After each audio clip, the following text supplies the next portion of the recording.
But thank you all so much for joining us for advice from author Allison Keeton. And tonight's discussion and all our discussions are facilitated by author Dale T. Phillips, who has published novels, short story collections, poetry, nonfiction, and over 80 short stories. Stephen King was Dale's college writing teacher. And since then, Dale has found time to appear on stage, television, radio, in an independent feature film, and he competed on Jeopardy! Where he lost in spectacular fashion. He's a member of the Mystery Writers of America, the Sisters in Crime, and several other organizations. Dale is well known within the Massachusetts, New England, and really beyond the writing communities. And Dale has also, fun fact, traveled to all 50 states, as well as Mexico, Canada, and throughout Europe. So let's give a big virtual round of applause to Dale for being our facilitator. And Dale, you can take it away. Thanks so much. Thank you, Robert. And thank you to the Friends of the Library for hosting these chats. Thank you, everybody, for attending, because without you, it'd be kind of just a diary and a very slim podcast. And thank you, Allison, for being our guest today. Today, we have Allison, who has an MFA in creative writing from Lesley University in Cambridge. That's Cambridge, Mass, not England, but that's still okay. Pretty darn good. And she's twice been accepted into Rutgers University's invitation-only writers conference. We'll get into that a little later. She's a member of the national and New England chapters of Mystery Writers of America and Sisters in Crime, and locally, in her state, the Maine Writers and Publishers Alliance. She's attended numerous writing conferences, including the Writers Police Academy in Green Bay, Wisconsin, where she unfortunately quickly learned she's not a sharpshooter. Now, Allison is here in particular because her first novel is Blaze Orange, which she'll show us, book number 1 in the Midcoast Maine Mystery series, and book 2 is coming out next February, Arctic Green. So please welcome Allison. Thank you, Dale, and great to see you. I'm so happy I got to see you twice this year in person, too. So folks may not realize, but I've known Dale for about 13 years. So good. Everyone's in good hands with Dale. He's just awesome. And folks, that's sometimes how long it takes. Allison just told me this book, 14 years to get to where she is right now. But as soon as you get there, you're trying to take that kayak down the floodwaters and just keep it upright. And we'll get into that. So Allison, first of all, your origin story. How did you get to here? Well, I've obviously loved writing since I was a kid. And actually, I should have grabbed it. Maybe I'll grab it after. I even wrote like a children's book and illustrated it when I was 7. And I had World War II parents. Were very practical. And when I thought I wanted to major in English and Spanish in college, they were afraid I wouldn't get a job. It was back, it was the 80s. I didn't have typing skills.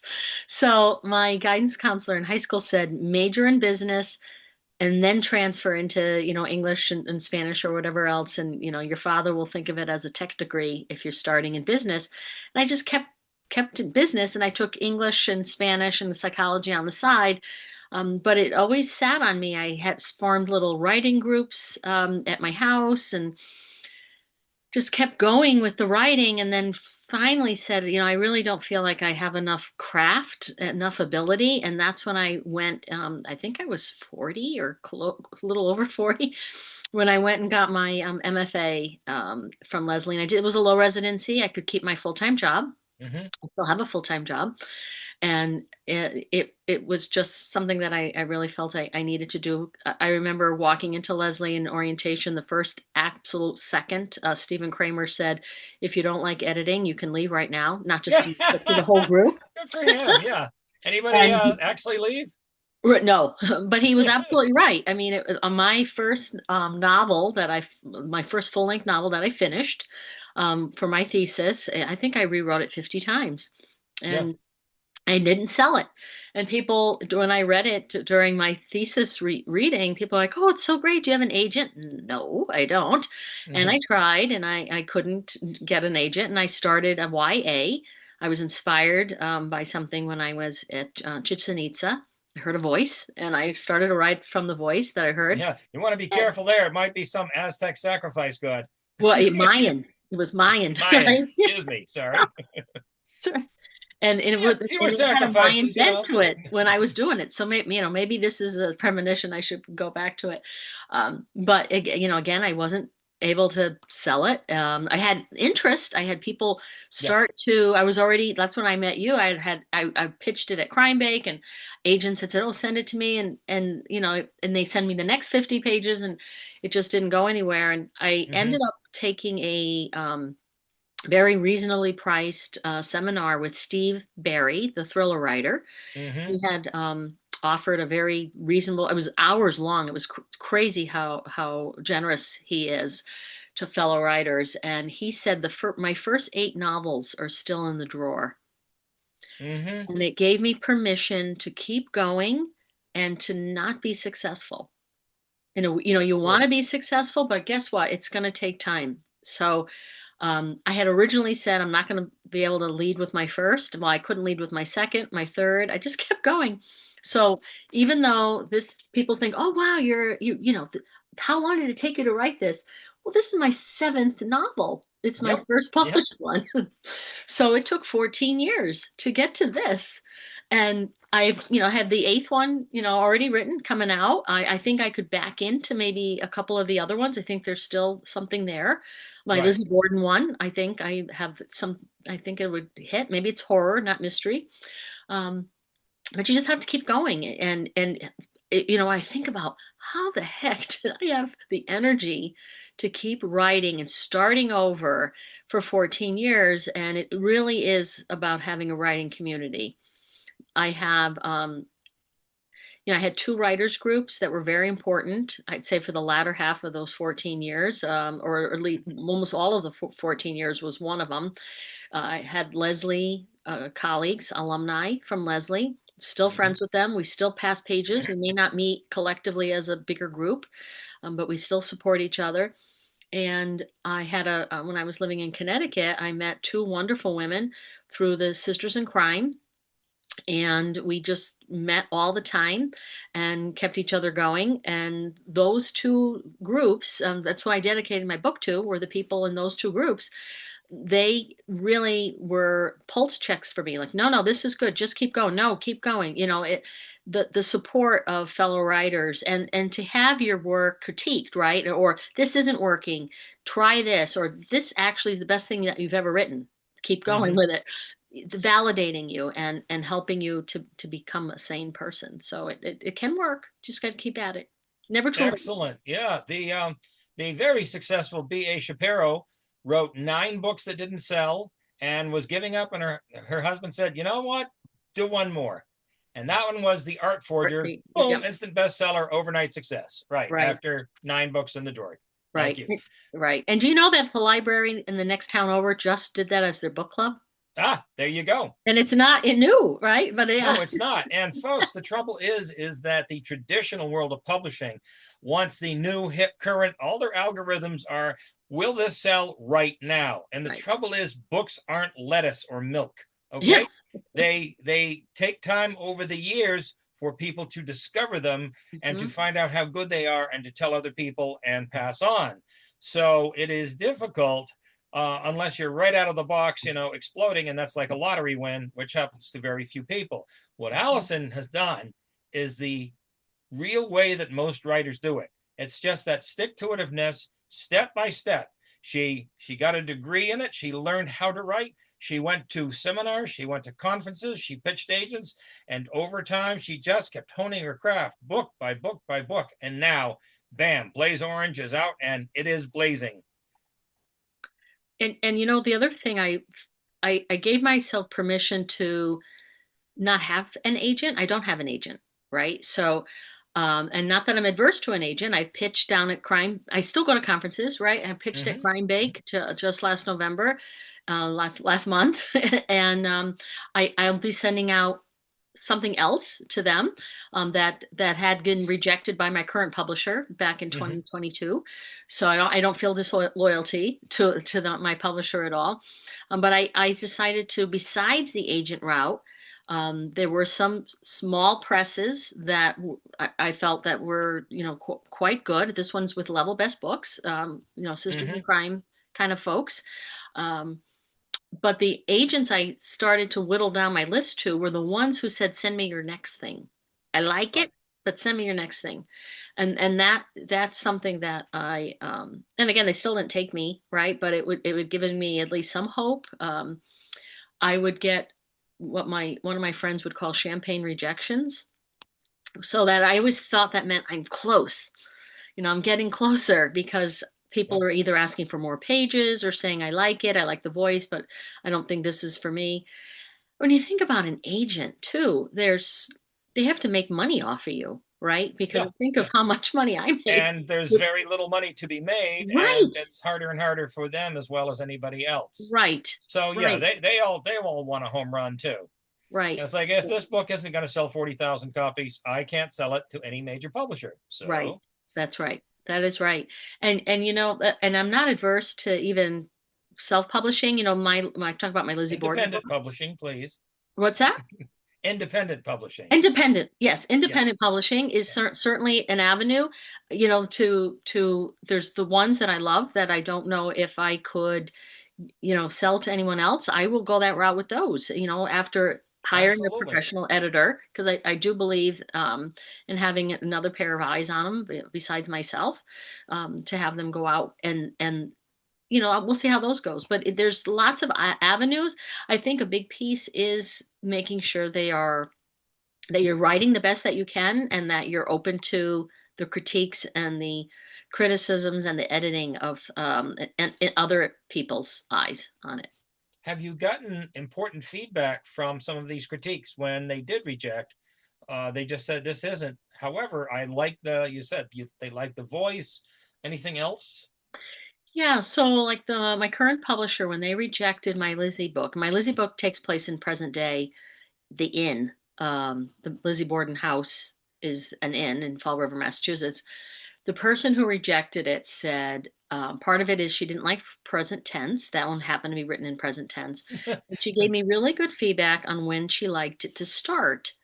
And that's how I am actually rewriting it. And I do think I am going to keep some in present and some in past, just by the way the story will flow. But that was taking a lot of time to, really give me constructive. Right. And they don't usually do that. They just go, hey, thanks, not for me. Bye. Right. If they even say that. Right. Yeah.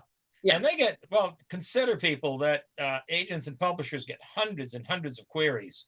And to do their job, they need time to do their job. So they don't have a lot of time to sift through mountains of turgid text. It's just a very quick, let's look at the first page. Oh, okay. Maybe they'll look at the next page. And if they do that, maybe they'll actually give it consideration. Other than that, boom, right into the round file. Right. But if you want an agent or a publisher, folks, the absolute top place to go is these writer conferences, particularly in your genre. Allison, very diligent about doing that and finding the people that want to be pitched something new and sitting down with them, and they see you face to face. They hear your confidence. They hear your brief, examination of your story, and they go, okay, send me a partial. And then you send that and move on from there. And that's how it's done. Not just, here's my query letter I worked 3 years on, and send it, and it goes bang. And they go, yeah, no. It's such a tough way. Right. And what I think ends up being hard to know, right? When you, like at Crime Bake, even though I have this book, right, I still did the whole writer thing where I sat and listened to first pages from other writers and heard the table I was at had an agent at it, how they were critiquing the first page, including mine, for the Lizzie book. And people are very open to hearing, thank you for, this is what I'm hearing, this is what's confusing to me.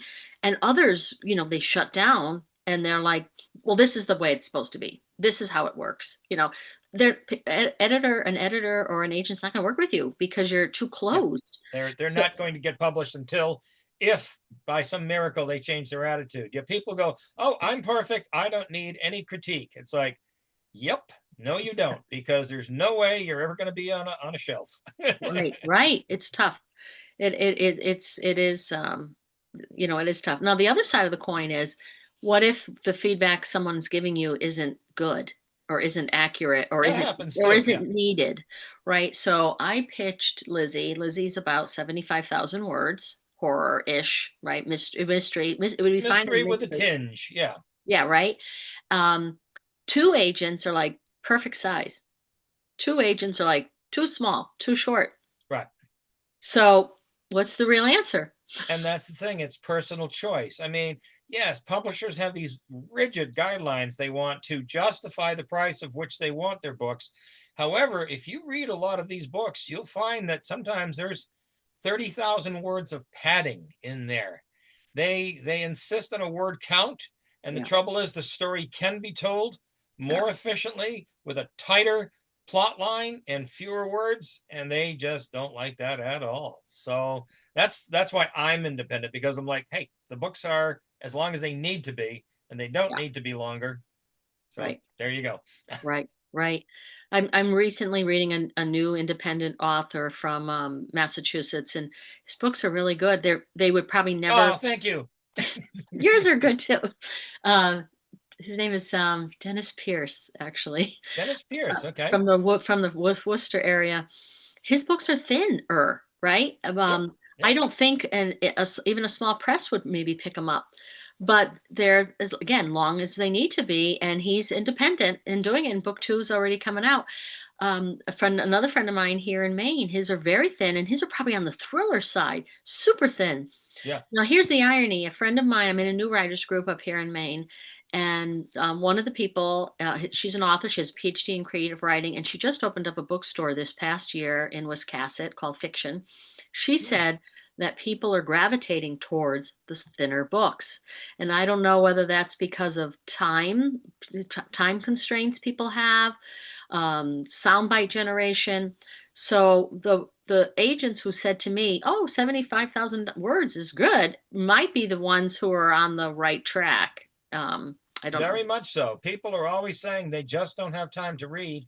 There is so much competition for eyeballs.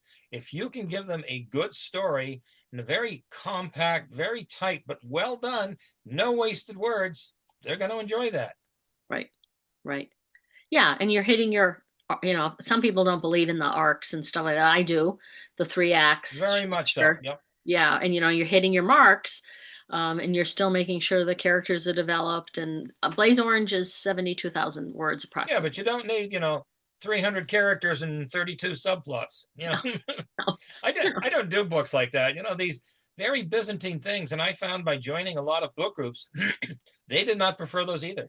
No. They didn't like, some older readers, they get confused. There's too many people. There's similar names.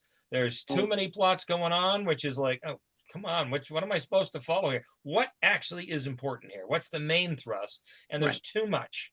It's kind of like some writers try to throw everything against the wall and hope something sticks. And that's just not what you and I do. So Right. The one thing people had said to me, some people who read the book, they read it because they know me, right? They don't necessarily read mysteries. Right. And they're like, well, why did you have this part of the book in it? I'm like, it's a red herring. I mean, you can't if you just go right to the solution. Yeah, that's knowing the genre, right? Any mystery reader goes, yes, exactly, I'm on the right track, and anybody else goes, huh, what? Right. I thought it was funny.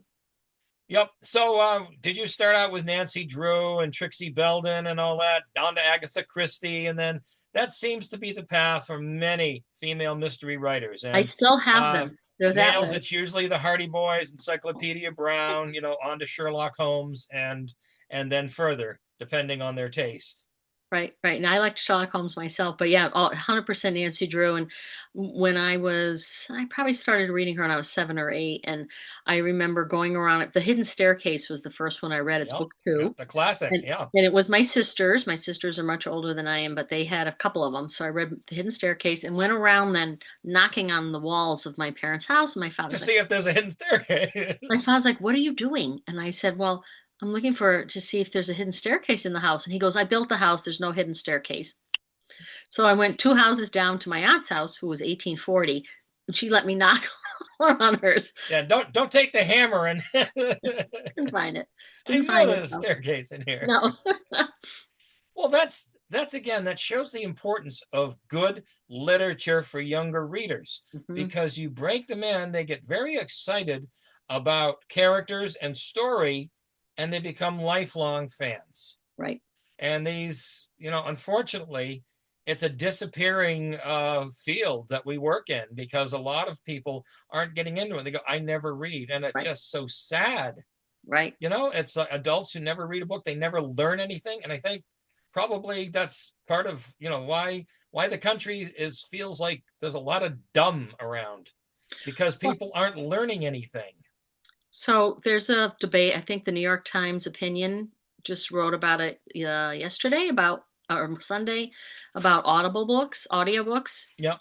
They said audiobooks are reading, and I was reading the comments. I even wrote in the comments because I'm busy, and a lot of the times I'm either walking or driving. Not that I drive very far, but I'm listening to a book, right? Because I'm listening to the story, but sometimes, like it's say with say BookBub, you can buy an ebook for $1. Mm-hmm. And when I go to buy it, it asks me if I want the audio for say $5, a discount. Yeah. And so I have both. And so if I'm listening to a story and I'm curious, like how did they do that, right? Reading as a writer, right? That's a whole nother thing that you have to keep doing. I'll go to the ebook then and look, I'll make a note because you can make a note in the audio structure, like Audible will let you make a note and they'll let you flag a section. And then I'll go back to the ebook or a different copy of it in order to see how it was done. So I'm not against my Blaze Orange is an audio also. Thank goodness, because I think for me having it be so important, it was important for me for my own book to be available that way. And it's story, right? So you can say, oh, it's not reading because your eyes aren't going across the page, but your mind is still listening to the concept of story. And that I think is very important. And if you're accessing more stories simply because of that, that's a good thing. Before television, there was radio, and people listened to radio stories, The Shadow, The Flash, all the Westerns, these mystery hour shows. They would listen and gather around as a family and listen to these stories, and then learn to think about how these were and to create the pictures in their mind.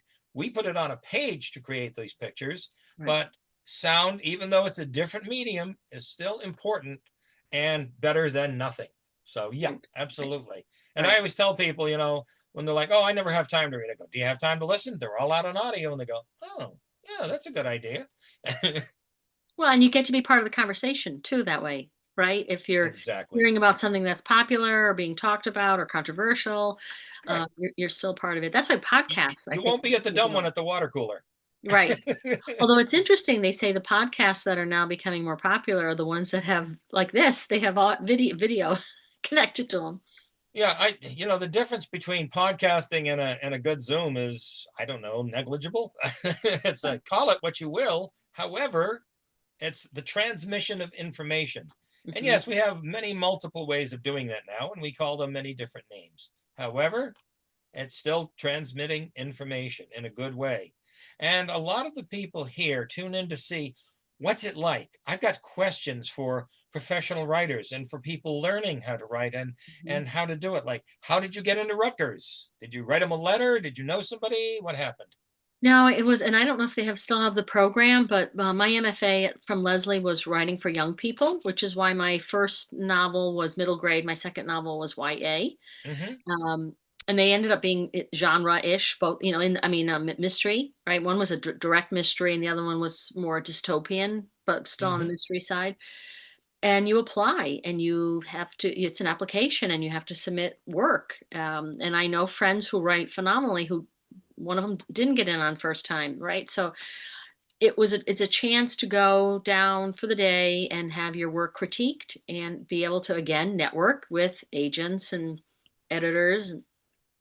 So it was, and I believe someone from my school, not from my class, that's how she was able to make her connection. And she's a picture book author, pretty big. So excellent. Right. The thing is, folks, is although it's a solitary profession most of the time. You don't make a splash in the world by simply sitting in your room like Marcel Proust and just cranking it out and not connecting with anybody else. I mean, connect, like Allison says, with your writing community. Connect with the people that are paying attention to literature, to the new writers, to the new things that are coming out. Make these connections, find out what's happening, and keep pushing forward. I think she's found the secret of success. Well, and I think you have to write what you like to write, right? So you can't write to the market because by the time, like you said it earlier, slow. To try to catch up to what's happening in publishing is slow. So you need to write what you love, and I love mysteries. I watch mysteries, especially the British. Oh, So, yeah. what I find also very tricky to do 6 million people have died at Midsummer. right. So the comp titles, right, for your queries, that was I did again, always trying to learn. I paid to go and pitch down in Portland, Maine, through the Maine Writers and Publishers Association, which is a great, phenomenal. Find Your State's association. It's so helpful. And the one agent said to me, "This is a trick in finding comps. First of all, they have to be 5 years or less." I just read somewhere that said 2, but I heard again 5. Yeah, I know. Some people are just shortening the time frame to ridiculous amounts. Ridiculous, right? So 5 years or less. And he's like, it's more about the tone of the book, the feel that you get when you read the book. And that blew it open for me. And I was not so much that Blaze Orange is British, right? Because it is Maine and it is American and all that. But that's what I gravitate towards. I gravitate towards, the Thursday Murder Club or, Anthony Horowitz's style of writing. And so I did use Moonflower, or the other one that he wrote that ended up being on PBS. When he's the character that is the fictional character in it, that felt more like my Blaze Orange. So that's how I queried. I wrote, it's this piece of this book, and it's like this. And I think that's how I got Blaze Orange to be more realistic in the query letter. So tone, think of tone, not necessarily like, oh, it's just so like. Lizzie is a locked room mystery in a sense, right? It takes place in the inn during the it takes place during the. I just got to get rid of the question. My eye automatically goes to it. Takes place during a blizzard. So I started to read like what are considered locked room, and none of them fit so far. Right. And so I'm like, I'm going to have to figure out another, or maybe I'll find one that's like it. But again, I'm looking in that 5-year window. Maybe I'll have to look in the 4-year window by the time I end up doing it. Yeah. And, but none of them are fitting it so far yet. So, because I am looking for the language. What audience are you hitting for? Because Larry says that Peggy won't read a mystery if it starts out with profane language. And yeah, I've seen some that are just like, I open it, I'm like, I've got a pretty strong stomach, but come on, in the first 3 pages, you don't need to have it all out there, folks. I don't have, I have 1 or 2 swears towards the end. Like, I think he says hell or something. Right. I mean, I don't want to read it. I don't want to hear it. I mean, that's not what the story's about. It's a cozy, so it's cozy-ish. I say it's cozy-ish. Cozies don't have a lot of profane language. There's no cats in it, so that's why it's cozy-ish. Right. But it's dogs. But there's no gratuitous sex. There's no gratuitous violence. There's no, there's literally 2 sort of swears. It's not even the F word that's in the book because it's appropriate. But that it's right. I use when I use swearing and profane language in mine, usually it's the bad people from the streets that are using it because that's actually how they talk, and that's how you develop character. Right. By showing the way people talk and what the characters are like. And Dean, who's a very frequent member here of the Tewksbury Zoom, says he looks forward to reading your book, which is great. And do you have advice on how to develop suspense in your story? Well, you always have to keep raising the stakes, right? So, Dale and I were already talking about, needing the three acts and, the building up to Or midpoint. however many, you can break it into 4 or more, but Right, if you have a basic structure, you have something to pin stuff on. right, right. So what I do, and I'm probably more of a pantser, if folks understand what that is, as opposed to a plotter. I know kind of where I'm going, but I don't have it all ironed exactly out until I'm actually more in the middle of it. So I back out of it and I'll say, I put it on a spreadsheet and I try to mark it that way on an Excel spreadsheet or in numbers because I use Apple. Yep, same. to see where it's going to hit, and and you have to let the story also sit. So I'll go, oh my gosh, I could have this happen, or I could have her think of this, or I could have just that one little drop, which is a kind of a clue, and it circles back. But it is always about creating, again, the red herrings and raising the stakes. You're always raising the stakes. So your protagonist, and in my case, her name is Raven Oulette, she's not the only voice in the book. There's 3 other voices because, again, I don't want her, how's she going to solve everything? She's married to the sheriff, but I'm not going to have, it would be all telling, right? I want to exactly. show. So I have, one of his deputies was a ladies' man in there, and I have her estranged father, who's a retired Boston cop who moved back to Maine. So he sees things, and he also has more of the cop eyes too when he's seeing things. And then her ditzy next door neighbor, who was a Connecticut transplant. I'm a Connecticut transplant to Maine. So it's not me. I'm not the ditz, but there's someone else that was a friend. Yeah. I always tell people there's 2 famous writers I like to quote. One is Mark Twain, and he says, take your protagonist, drive him up a tree, and then throw rocks at him. That's the way to create suspense, by giving your protagonist more and more to worry about, more obstacles, more things, more problems, more danger. And the other was Kurt Vonnegut, who said, make your characters want something very, very badly, even if it's just a glass of water, and then don't let them get it. Put something in their way. And that's an inspiration for developing suspense, because like you said, if the stakes are, you just take that ratchet and you just go another notch and another notch and another, and they're like, where's this going to end? I'm not, you can't, and they have to keep turning those pages to get there. Right. And the other thing I think is trying to develop your characters too. So Raven isn't just trying to solve the murder of her neighbor. She's worried about her husband because he's hanging out with the new county district attorney who's his high school girlfriend. Right. And that's the thing. It's not just a one thing. People aren't just one-sided. They have many facets. And the more you can put that into a book and make it matter, the better the book is. Rosemary, thank you so much for the kind comments. We do like to inspire other writers, because Allison I've seen for years, like you say, and has been working diligently to get to this point. And now she's going to be passing along the lessons of that journey to other writers and inspire them.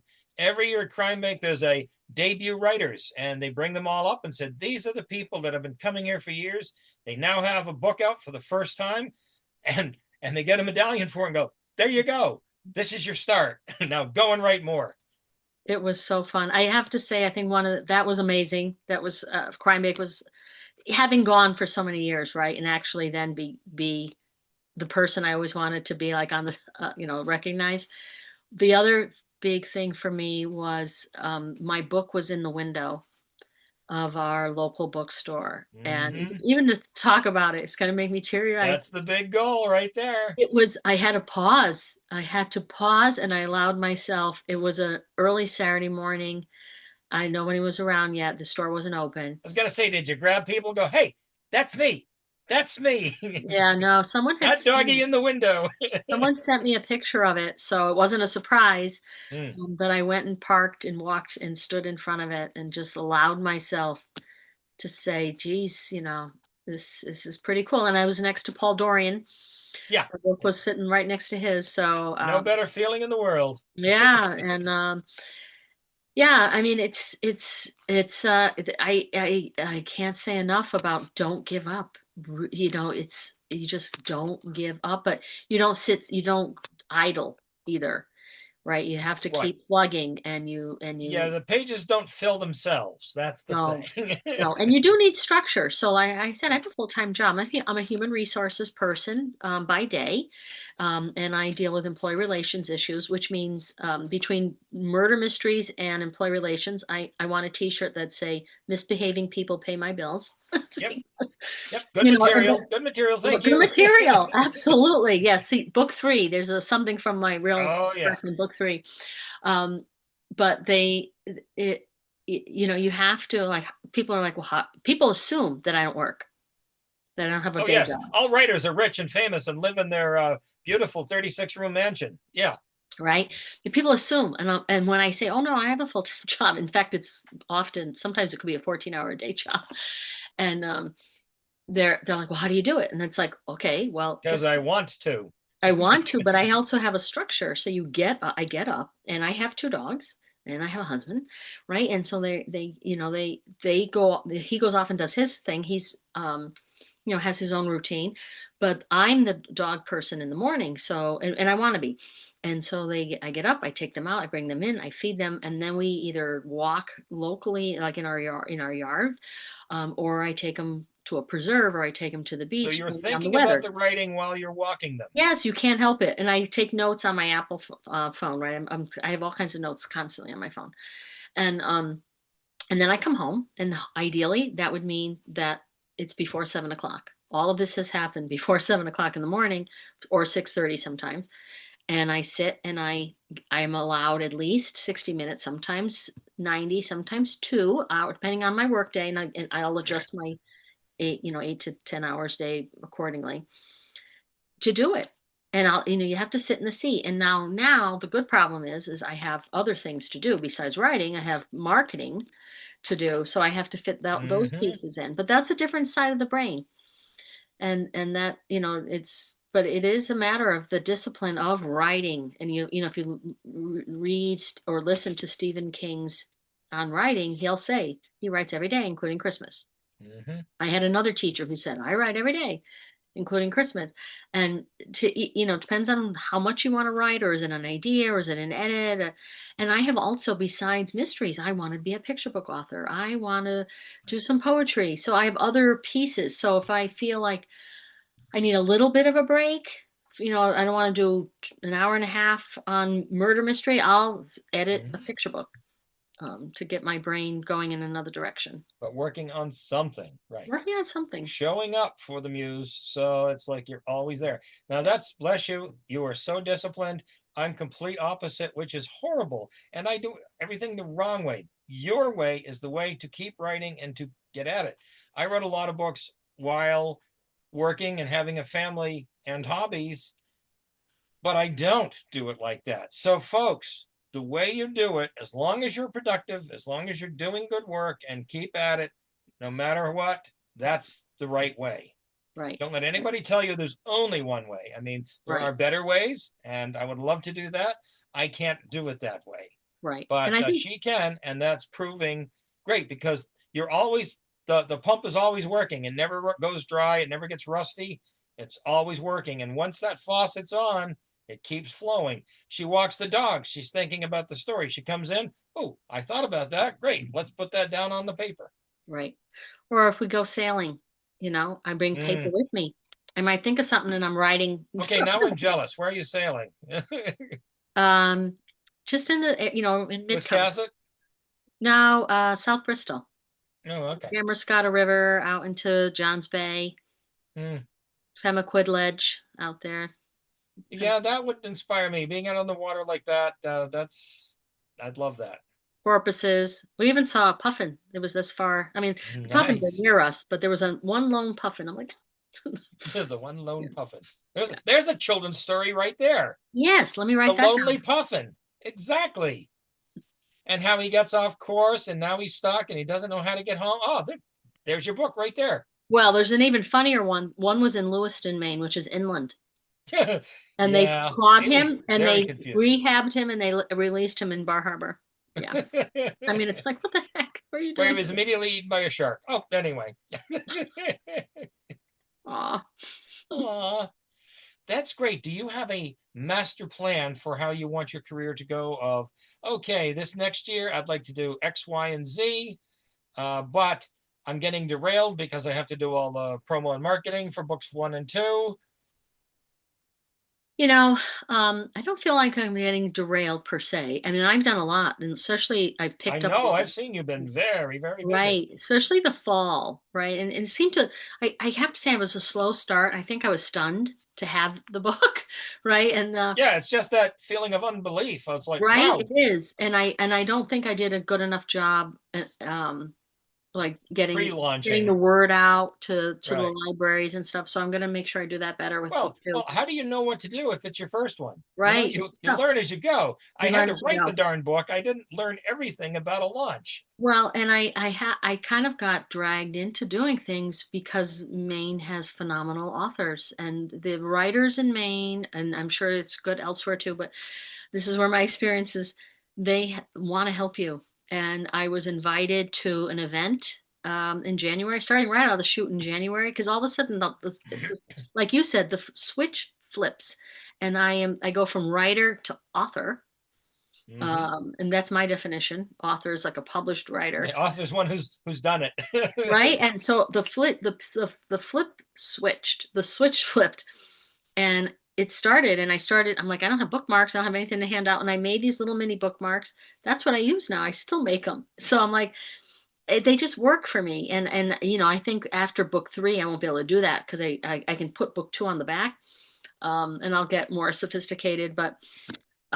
I just started to get events and I started to hear about events. And then I have a friend who's local who was very kind to me. Again, the Maine Writers and Publishers has things called gathers a couple times a year. And we have a local Midcoast group that sit down for dinner every other month, every third month. Guy who sits next to me is like, "Oh, what's your book? Oh, okay, I'll buy it." And he bought it like right there. And And so you're like, what? right, yeah. So I had gotten his email address, so I heard about an event, and so I sent it to him. I said, "Oh, do you know about this?" He's like, "No."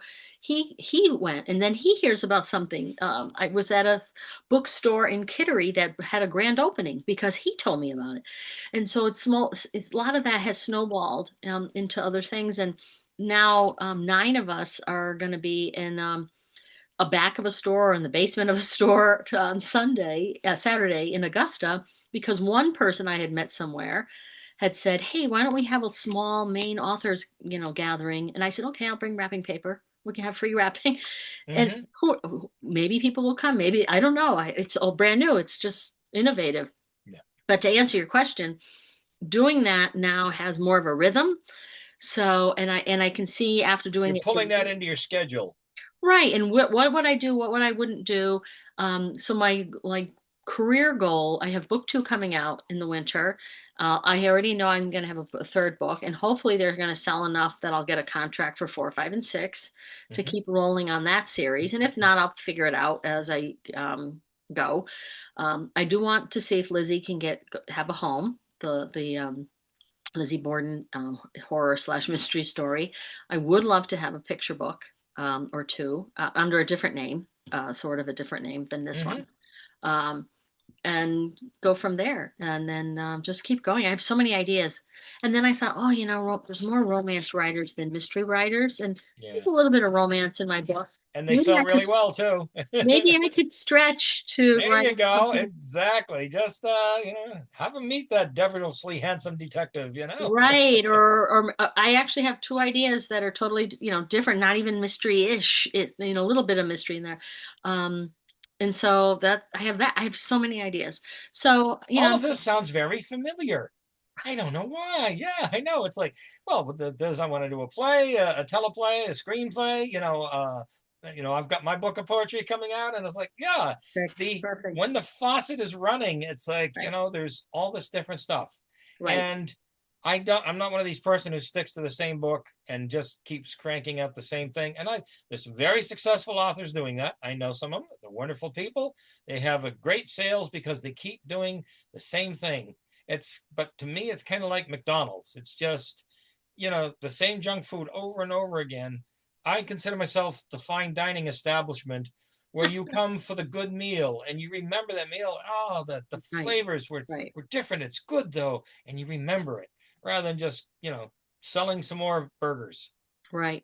Well, and I even think with like my Lizzie book, when I first did it, I thought, oh, I really think it's a standalone, but I probably should say it's a trilogy, right? Well, it starts as a standalone, and then you go, I could tell some more stories in this But line. I think by really allowing it to be a standalone, I think it can be a better book. So in this particular case, we'll see. I've had even some standalones, and people have asked for when's the next one coming out. I'm like, it happens, and that's good because they like that world that you created and they want more of it. Right. So leave the door open. Right. That's true. Yes, that's a great idea. What other people, they go, well, I want to write in a different genre, but maybe I'll confuse people. And it's what you said, use a nom de plume, use a pen name, and just do it and say writing as ... and include the other works in there so people won't get confused, because the cover and the back jacket copy should tell them what that book is about so they won't get confused. Right. Oh, I see it's the same author, but this is something entirely different. Okay, I don't know if I'll like that, but I like their other writing, so maybe I'll take a chance. And that reminds me, when I was trying to pitch my middle grade novel, it takes place in 1963. And which is probably part of the problem, right, with the middle grade novel. But when I did a roundtable, I think I did it through SCBWI, the Society of Children's Book Writers and Illustrators. One of the other writers is like, well, how are people going to know it's 1963? Which I think you could have figured out. But ... President Kennedy said. Well, it actually starts the day he says, Ich bin ein Berliner. Yeah. And it ends with Martin Luther King's I am a jelly donut. Yeah. But the editor who was at my table said, don't even worry about that. You put it on the back cover. Mm-hmm. So I'm like, okay. But that can be handled with one line. And this person to ask you, how will they know, is just, I'm sorry, that's so amateurish, because there are, dozen techniques to let people know, one passing reference, that the characters make. Look at a newspaper headline, that's kind of cliche, but it's still, hear something on the television. Mention the new movie that just came out, Giant, whatever it is. But there's a thing about her father's car, which is 10 years old, right? It's this 1950, whatever. Yeah, DeSoto, yeah. Right. Yeah. So yeah, it's but that, that's the thing. I guess as a writer, don't get hung up on that, right? If you can you'll figure that out. As long as you're not having someone in 63 on a cell phone, right? Yeah, and that's the thing. Is I notice in every television production now, cell phones are a very big part of plot. It is an integral part of plot, of people calling back and forth and missing calls or running out of battery, or they got to get to a phone, they got to do this. And it's like, yeah, before, when I started my series, it was, set in the 90s, and he was having to go to payphones because he didn't have an office or a home, and he would go to a payphone. And now you can't find a payphone. So he gets the phone, and now he's doing the normal thing. Consider that. There are publishers now who consider anything before COVID to be historical. And we're like, really? Okay. You've got to take things into consideration of what's happening, and address them if you want, or just totally ignore them and just go off and do it. Okay, folks, now I know you've got questions for Allison, because people want to be published and they want to know how it is. And now she's in that kayak going down the raging river, paddling for her life. And so ask her what you would like to know to further your career. The irony, you said kayak. This year was so busy, I only was in my kayak one day. Yeah, you were just in the virtual kayak for most of it. So. Yeah, and that's the thing. It's like you said, getting started on the marketing. It's like, but I don't know this stuff. But all of a sudden, I have to know this stuff.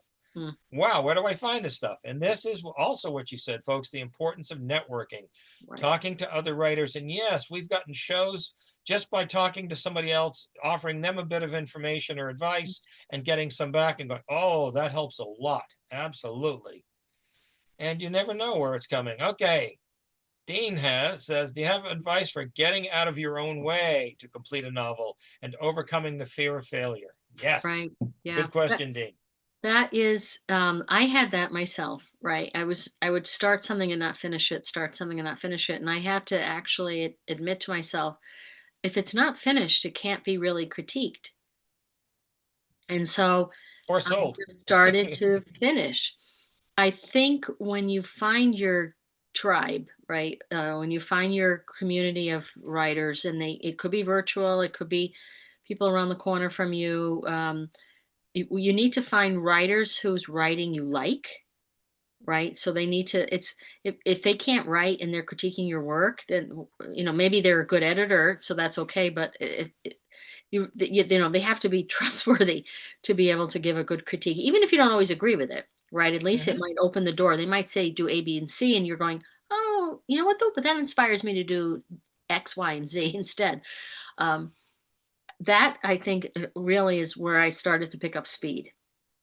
So finishing, you do have to make yourself finish. You have to sit in the seat. You got to figure it out. You got to finish it. And then having some type of critique group where it might be one person you're passing pages to. Some people use their spouses. Mine doesn't read fiction, so that's out the door. Same. Yeah. But it is about having, really folks that are going to read it. I'm reading a friend's right now, my other writers group. I'm in the process of reading a second person's manuscript. And I can't tell you how helpful it is. And it's also helpful as a writer to read someone else's work. So you're, again, reading as a writer, and you're able to say, gee, that person did this thing really cool, or gee, they're showing too much here. I got to go back and make sure my work isn't showing that much. So it is about putting in the work and the hours. People are like, oh, you have such a fun hobby. Trust me, it's not a hobby. Yeah. I just walk barefoot through broken glass every day. It's a blast. Right. It is, I'm driven. I have to write. And as much as I say I have this process, if there's something that puts a bleep, or I don't get as much time, or I feel like I haven't finished something I needed to do, it sits on me. It weighs on me. And we feel guilty if we take a day off. It's tough. It is tough. Steve Barry took weekends off. He admitted he was a Monday through Friday. But that's it. That's a job, folks. That's right. That's 9 to 5 on a regular basis. Just don't make it so that the roof over your head depends on if you can do that, because then the pressure gets to be too much. Right. Make sure you have a sustainable lifestyle to be able to write. Right. Don't count on the lottery wins and scraping by and on pennies and things like that, and burning pages in a unlit garret. But at the same time, don't wait till you retire. Why wait? Oh no, do it now. Do it. Because you don't become a concert violinist by not practicing, by just thinking about it. You have to take that bow and just practice every day. Yeah. Yeah. Bren says, the nonfiction prof said, writing isn't a profession, it's a disease. That's true. Yes, it is. But the cure is publication. So Dean, to overcome that fear of failure, realize if you can get that work through a tough editor and a couple of beta readers, you're not going to fail. It doesn't matter. The sales don't matter, because the sales will indicate failure, because 95% of all books don't sell very many copies. So that's most of the people putting something out aren't, quote, succeeding as far as sales, but they succeeded in that they finished the book and they got it out. That's not failure. That's success. Right. Failure is not getting the book out, not writing, giving up. That's the only failure you need to worry about. Okay? There we go. Someone felt the floodgates started after they retired. Peggy started writing after retirement because she had nothing to say until she retired. Yeah, I did it until, and I just retired last year. And it's like, but your time fills up with everything else. I am busier now than when I was actually working, which is weird, but I get that from a lot of people, because you take on so many other projects, but you have to still save that time for writing and still get that out. Mm-hmm. Mm-hmm. And it's not easy at all. But it is rewarding. Okay, look at this. This is from when I was like 8. It's not dated. I did say Allison Keeton Incorporated at the Well, back. I didn't think that was your current work. No, but and I'm not an illustrator. Can you tell? but it's you talk about when you say disease, right? That's what made me think of it. It's like it sits with you. You caught it early, right?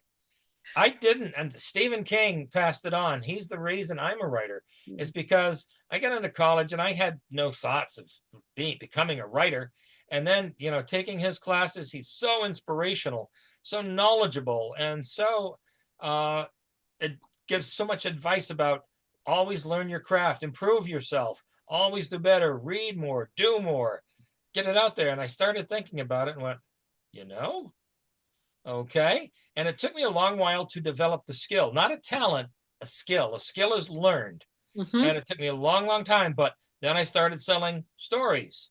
And I go, well, if a cash-strapped editor is giving me money for this, there must be something there. And they've got hundreds of stories to choose from, and they're picking this one. Okay. Right. And when you do that over and over again, you don't have that imposter syndrome. You don't have the fear of failure, because you go, somebody's paying me for this. And as King says, when somebody's paying you for that, you're a professional. Right. So, we met at Belgrade this last year, the Maine Crime Wave. Do you have any other, did you go to the Bangor Author Fest? Yeah, I was just going to say I was in King's hometown last week on Saturday.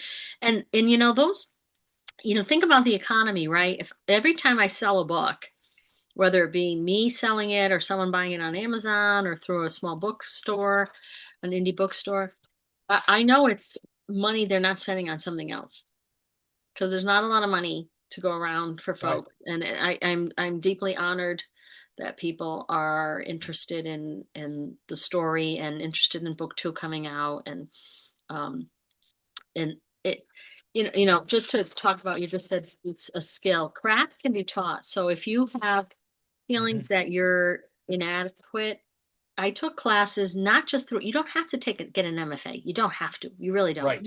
What the MFA gave in some cases, that's an obstacle. It gave me, correct. And I lowered it in my query letter, because I think it is an obstacle to some extent. It gave me a community and it gave me confidence. But I also had taken classes at community colleges. I took classes at like high school continuing education, for adults. You can do online. I did Iowa Institute mail order in the 90s, because they'd send you an assignment, you write it, you mail it back. There's all kinds of ways to hone your craft, and that's the key. Is craft can be taught. You can learn the craft of writing, the skills that you need, the grammar, the story structure, the way to have something flow. You can learn that. So if any of those pieces, any of those elements of writing are intimidating to you or holding you back, look at your community colleges, look at your continuing ed programs through your local libraries, or your school libraries are great resources, right? Here we are. And there's all kinds of different writing coaches out there. But again, I think sometimes a larger group is good, because you might find community if you take a class in person. I went down, I drove an hour and a half years ago to a Sisters in Crime, read your first for 5 minutes out loud, because I felt I needed a community. And that's where I picked up my 2 writers from Sisters in Crime. They read too, and I loved what they wrote. And I said to them after, and they lived near me. They had driven an hour and a half too. And I'm like, hey, we need to, maybe we can get together. And we got together every other week for years. Until I moved and another one moved. And we're still in contact, but it's, and we did Zoom for a while during COVID, but community, you can never underestimate community, but don't let anything hold you back. And I tell people, I say, look, we live in a world right now of infinite free entertainment. If somebody takes, like you said, their hard-earned money and pays for something you made up in your head, that's success right there. And then I go, how many paintings did Van Gogh sell in his lifetime? Right. He sold 1 to his brother. And what are his paintings worth now? Right. If you sell a book to a stranger, you are more successful than he was in his lifetime at his craft. Wow. I'm going Okay? to remember that. Perspective, framing. I'm going to remember that. You know, even like the Bangor Book Fair, even these fairs are competitive. So you have to apply to get to some of these book fairs. I have friends who didn't get in, who are great authors. They were just not selected.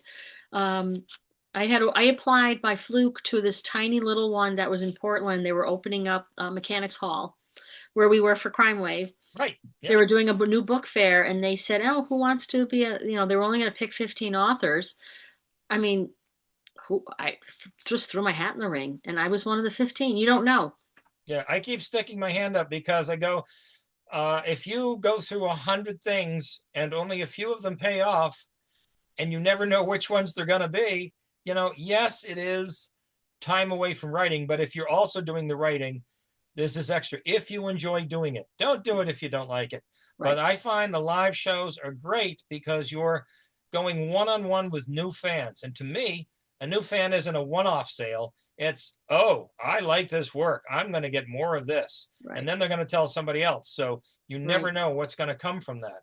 Right. I mean, I had a market last week, and the person bought all 7 of the series because he was giving one to a different person as a gift for the holidays. And I go, this is wonderful. You're my favorite fan now. Right. Well, and I think it helps you even pitch for yourself, right? Because you have to do your pitch on what the book's about. Mm-hmm. And I think it helps you understand what the book's about, so you can write the back cover for the next one, or know what works and what doesn't work.